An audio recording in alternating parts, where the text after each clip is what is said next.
So puppies and birds have to be more entertaining than watching me at the beginning of these videos. This is going to be a little different because it's not something that happened a long time ago. It's current, and it's probably going to become a series, so I'll label them 10.1, 10.2, and so on. More after the animation.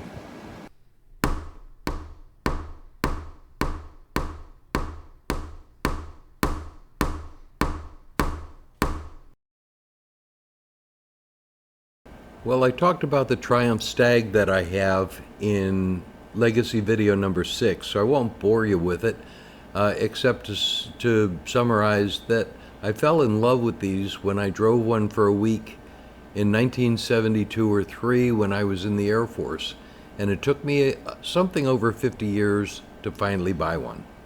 And this is it.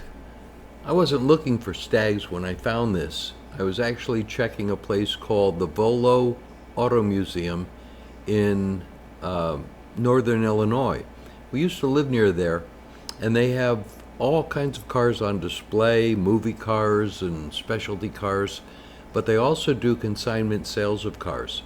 So I was looking through their cars, just kind of sitting around one night, and found out that, holy cow, they have a Stag. And they wanted to sell it because they normally, most of the cars that they sell are muscle cars from the 60s or some really old cars. So the Stag didn't quite fit into their inventory. If you've never heard of or never been to Volo Auto Museum, I recommend you look at it and plan a trip around it if you're really into cars. So if you have a really understanding and tolerant wife, eventually sometimes you just wind up with new toys. The car arrived and I just still fell in love with it. The only thing was, it started out light burgundy and it was repainted silver, which I really like, but the clear coat after being on there for 40 years is crazed. The other thing I really don't like is it has a 3-speed automatic transmission. Cars like that ought not have automatic transmissions. So I decided that if I ever found one that wasn't worth putting on the road, that I'd do a conversion. Now, I didn't have high expectations of ever finding one because of the about 2,500 Stags that were sent to the United States. The vast majority were automatics.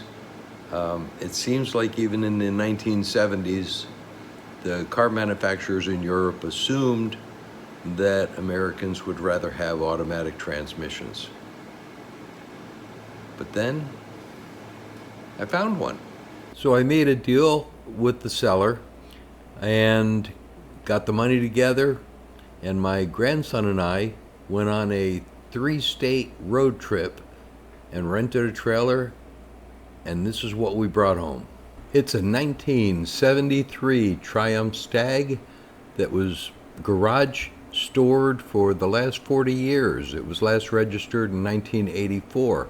Has less than 30,000 miles on it. It's actually in pretty good shape, and if I didn't already have a Stag, I'd be tempted to restore this one and put it on the road. But I don't think I have the time or patience to restore it, and I made a really great discovery when we went to pick it up. You see, the hardtop on Stags was an option. Underneath that, all Stags had a convertible top.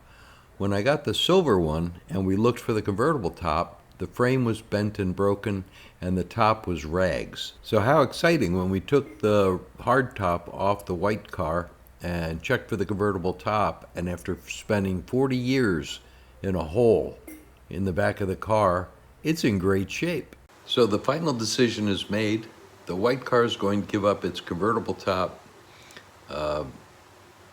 transmission, shifter, pedals, and all of that. And I'll have lots of spare parts and maybe parts for someone else who might need them. This will be continued as I work on the car. And again, they'll be labeled 10.1, 10.2, and so on until the conversion is complete. If you clicked on this by accident, as usual, I'm sorry, but if you found it interesting, well, thanks.